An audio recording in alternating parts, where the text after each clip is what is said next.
Assalamualaikum warahmatullahi wabarakatuh, sahabatku, para pemimpin, para manajer, dan juga calon pemimpin atau calon manajer. Video kali ini saya masih melanjut materi seri kepemimpinan ya dengan topik 20 tugas penting seorang pemimpin. Baik, kita mulai. Yang pertama, seorang pemimpin tugasnya yang paling penting adalah mengambil keputusan atau membuat keputusan. Karena keputusan yang nanti akan dibuat oleh seorang pemimpin akhirnya akan dilaksanakan dalam operasional organisasi atau perusahaan. Sehingga pertimbangannya harus sangat matang, kemudian dari berbagai aspek, dari sisi ekonomi, dari sisi operasional, dan dari resiko juga dipertimbangkan. Ya, oleh karena itu, kalau kita menjadi pemimpin atau seorang manajer, itu harus banyak pengetahuan, banyak ilmunya, banyak pengalaman, sehingga nanti di dalam mengambil keputusan itu bisa tepat.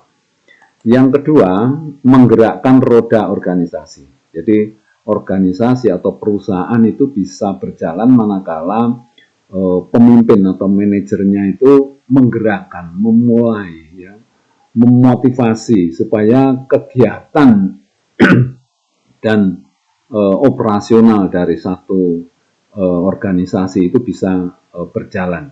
Itu sangat tergantung kepada para pemimpinnya atau para manajernya. Yang ketiga, seorang pemimpin menentukan tujuan dan sasaran. Ya, jadi supaya aktivitas, ya, kegiatan itu bisa fokus, maka seorang pemimpin harus bisa merumuskan, menentukan tujuan dan sasaran organisasi itu. Karena apa? Karena kalau tujuan dan sasaran itu sudah ditentukan, dirumuskan, maka seluruh anggota organisasi itu akan fokus kepada tujuan dan sasaran itu. Kemudian yang keempat, membangun kerjasama. Ya, di dalam organisasi atau perusahaan banyak bagian-bagian, ya, banyak divisi-divisi, ya, untuk bisa bekerja sesuai dengan sasaran dan tujuan yang akan dicapai, maka seluruh komponen, seluruh bagian yang ada di dalam organisasi itu harus bisa bekerja sama.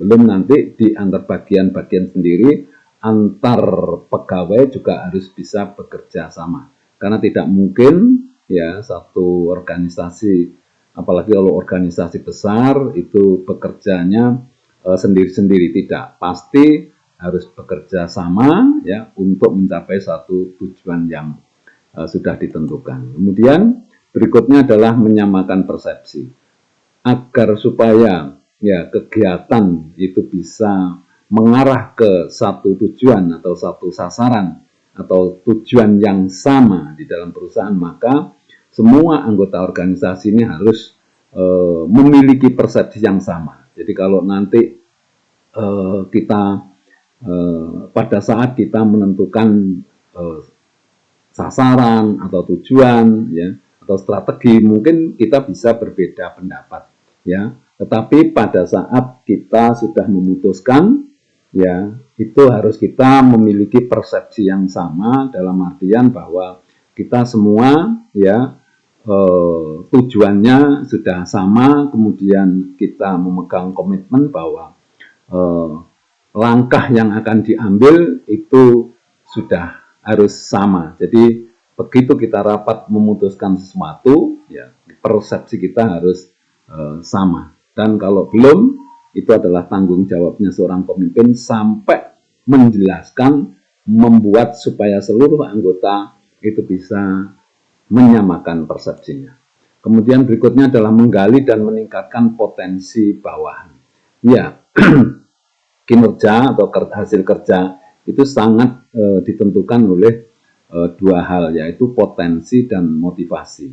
Ya, jadi karyawan itu, potensi karyawan itu harus ditingkatkan, harus digali, karena kita sebagai manusia itu kan bisa berkembang terus, ya, manakala kita diberikan satu pelatihan, ya, atau diberikan satu training gitu ya, sehingga potensi bawahan itu meningkat. Kalau potensi bawahan meningkat, tentu hasil kerja juga akan meningkat ya. Kemudian berikutnya adalah bagaimana membangun motivasi bawahan. Ini satu paket, antara potensi dan motivasi ini satu paket yang akan menghasilkan satu kinerja ya. Jadi artinya kalau potensi terus ditingkatkan, maka motivasi juga begitu ya. Tetapi kedua hal tersebut memang motivasi agak relatif ya, lebih sulit mengelolanya. Karena apa? Karena motivasi atau semangat itu sangat terkait dengan yang namanya perasaan ya. Oleh karena itu, seorang pemimpin dalam memotivasi bawahan itu harus betul-betul memperhatikan supaya perasaan karyawan, perasaan pegawai itu bisa terjaga dan dijamin tidak ada masalah ya. Karena apa? Karena begitu nanti seseorang itu kena masalah kemudian perasaannya tersinggung ya, maka atau kecewa begitu, maka motivasi itu akan turun. Nah, kalau itu 1-2 sih masih wajar. Tapi kalau banyak ya karyawan, artinya tidak ada kepuasan, kemudian kecewa, maka motivasinya akan turun. Oleh karena itu, seorang pemimpin harus hati-hati ya di dalam memberikan satu sosialisasi, apalagi kalau sudah menyangkut kepentingan karyawan dan pegawainya ya, hak-hak mereka itu harus kita penuhi dengan baik. Kemudian seorang pemimpin juga harus mampu meredam ya konflik yang terjadi ya. Tidak hanya, sebetulnya yang penting itu menghindari supaya tidak terjadi konflik gitu ya. Karena apa? Karena konflik itu biasanya terjadi karena keputusan yang diambil oleh pimpinan itu tidak adil begitu. Oleh karena itu kita sebagai pemimpin kalau membuat keputusan atau mengambil keputusan itu harus seadil-adilnya. Walaupun begitu juga masih ada yang konflik. Nah, kalau terjadi konflik maka atasan atau pimpinan itu harus bisa meredam, harus bisa menyelesaikan, harus bisa menengahi ya konflik yang terjadi. Kemudian tugas penting berikutnya adalah membangun kreativitas bawahan.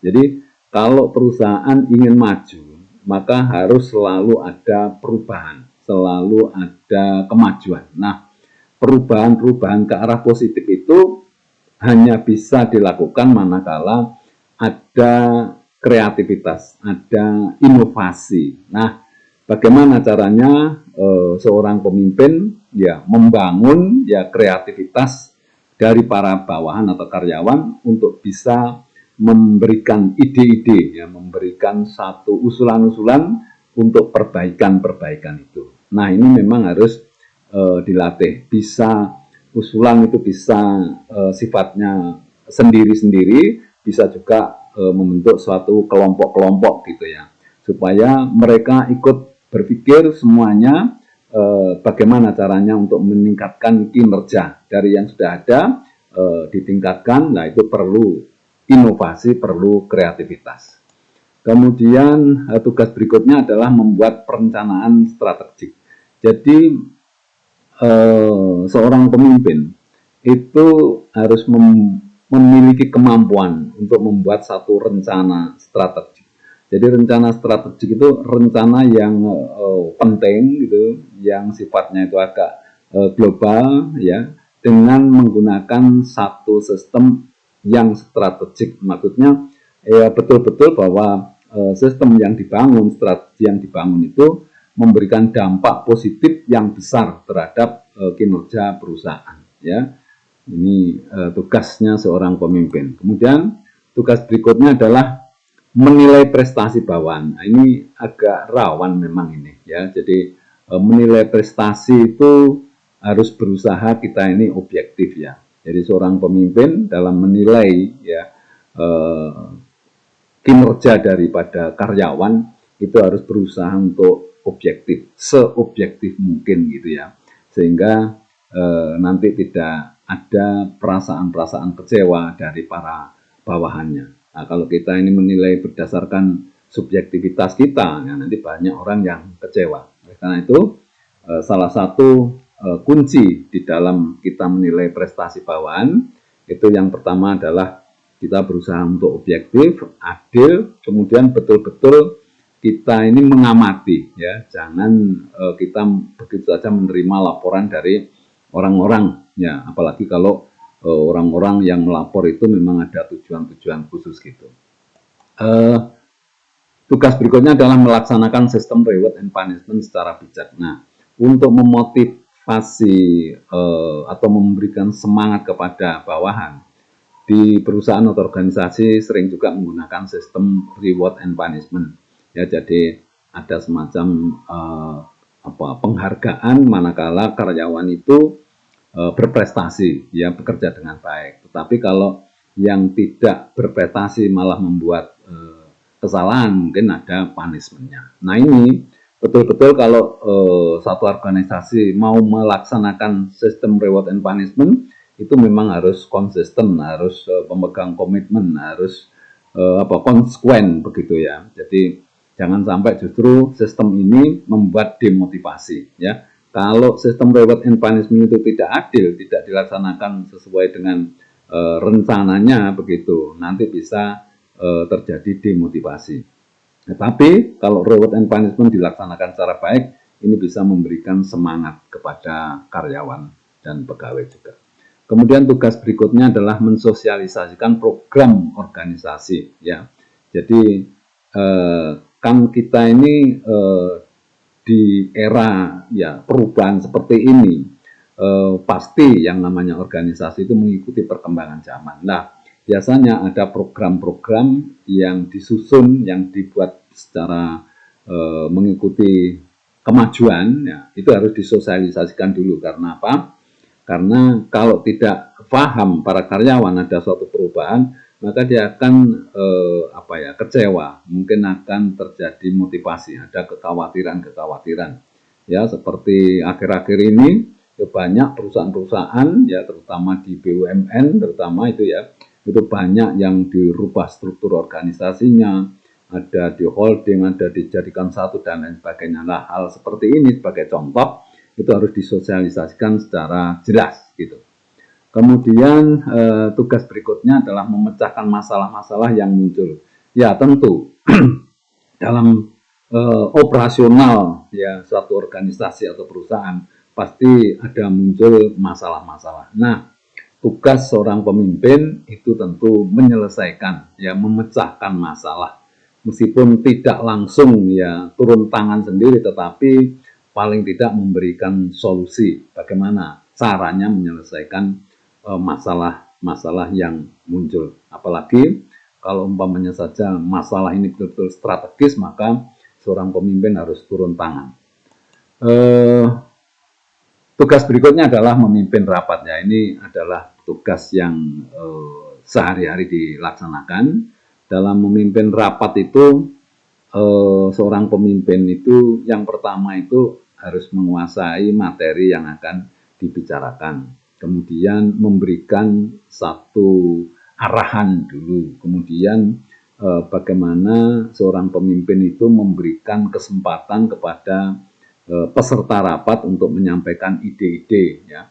Kemudian dari ide-ide yang muncul maka dianalisa, dirundingkan, dimusyawarahkan mana yang paling tepat. Nah, pada saat sudah terjadi satu kesepakatan yang mengerucut, maka seorang pemimpin, ya, pimpinan rapat itu harus bisa merumuskan, ya. Jadi hasil rapat itu harus tegas dicatat, ya, dan notulennya dan lain sebagainya, supaya apa? Supaya nanti dalam pelaksanaannya itu ada catatan-catatan yang memang harus, ya, dilaksanakan oleh para anggota organisasi itu, ya. Jadi seorang pemimpin terutama harus pandai juga di dalam menjelaskan. Jadi harus mampu berbicara dengan dengan tegas, lugas, ya, dan jelas gitu. Kemudian tugas berikutnya adalah meningkatkan produktivitas SDM, ya. Jadi produktivitas SDM itu akan sangat dipengaruhi dua hal yang tadi, jadi kinerja atau produktivitas itu kan juga kinerja ya. Jadi dari potensi sama motivasi ya. Potensi bisa dilaksanakan peningkatannya dengan pelatihan-pelatihan dan pengalaman, contoh dan lain sebagainya, kunjungan kerja dan lain sebagainya. Tetapi begitu motivasi, nah ini motivasi ini harus disampaikan bagaimana. Jadi kita motivasi ini terus berkembang ya. Jadi seorang pemimpin itu harus memiliki satu metode sistem bagaimana memotivasi bawahan gitu ya, terutama membangun kesadaran ya, membangun kesadaran agar karyawan atau pegawai itu bisa termotivasi dari dalam diri sendiri, artinya dia penuh dengan kesadaran gitu ya, tidak karena apa ya diperintah, karena ada bonus saja gitu, tidak, tetapi memang para karyawan harus diberikan pemahaman kesadaran bahwa yang namanya kinerja atau kerja itu memang kewajiban dari karyawan karena sudah mendapatkan hak begitu ya. Jadi harus ada kreativitas di dalam meningkatkan produktivitas SDM. Kemudian tugas berikutnya, seorang pemimpin itu harus juga mendengarkan keluhan ya. Keluhan itu sebetulnya bisa dinas, bisa secara pribadi. Tetapi kalau secara pribadi mungkin pimpinan ya dicoba didengarkan dulu, kemudian karena apa? Karena seorang karyawan baik itu kesulitan di dinas maupun kesulitan di rumah atau pribadi itu tetap mempengaruhi motivasi kerja ya. Apalagi kalau urusan rumah tangga ya dengan istri dan lain sebagainya ada masalah, nah itu di tempat kerja betul-betul akan mempengaruhi motivasi. Oleh karena itu seorang pimpinan memang harus mau gitu lah untuk mengurus hal-hal seperti ini, karena sangat berpengaruh kepada kinerja dari karyawan yang sedang bermasalah, yang memiliki masalah di rumah tangganya. Apalagi kalau umpamanya saja ada masalah di tempat kerjanya yang tidak bisa diselesaikan dengan baik ya, maka pimpinan harus segera turun membantu menyelesaikan masalah-masalah yang dikeluhkan itu. Kemudian tugas berikutnya adalah memberikan umpan balik kepada bawahan. Jadi maksudnya bagaimana bawahan ini bisa bersemangat gitu ya. Kalau dia memberikan satu laporan, kemudian kerjanya cukup bagus, maka seorang atasan itu memberikan semacam umpan balik begitu ya, supaya bawahan itu lebih bersemangat begitu. Kemudian tugas berikutnya adalah membangun suasana kerja yang kondusif. Nah itu penting, karena apa? Kalau suasana kerja ini tidak kondusif, maka akan sangat mempengaruhi motivasi kerja ya. Karena motivasi kerja ini kan kembali saya sampaikan bahwa motivasi itu sangat tergantung atau sangat terkait dengan perasaan. Nah, sehingga kalau umpamanya suasana kerja tidak kondusif, ya akan mempengaruhi, menurunkan semangat kerja bawahan. Nah, salah satu ya yang sering menjadi penyebab suasana tidak kondusif itu kalau pimpinan itu tidak adil ya, pimpinan itu pilih kasih gitu ya, itu akan menyebabkan suasana tidak kondusif. Oleh karena itu sebagai pimpinan kita harus berbuat semaksimal mungkin untuk bisa adil gitu.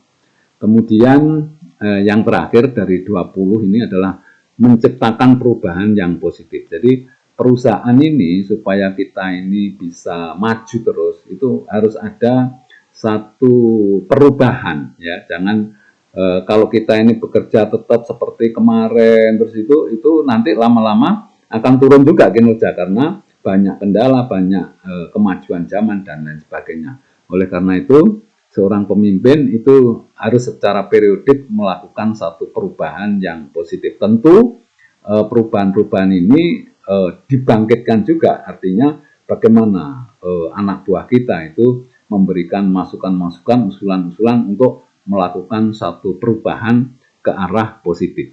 Ya, baik sahabatku, itu tadi 20 tugas penting ya sebagai seorang pemimpin. Mudah-mudahan ya, ini bisa memberikan inspirasi, memberikan pemahaman, penjelasan kepada para pemimpin dan manajer untuk bagaimana bisa memajukan perusahaannya. Ya, saya akhiri sampai di sini.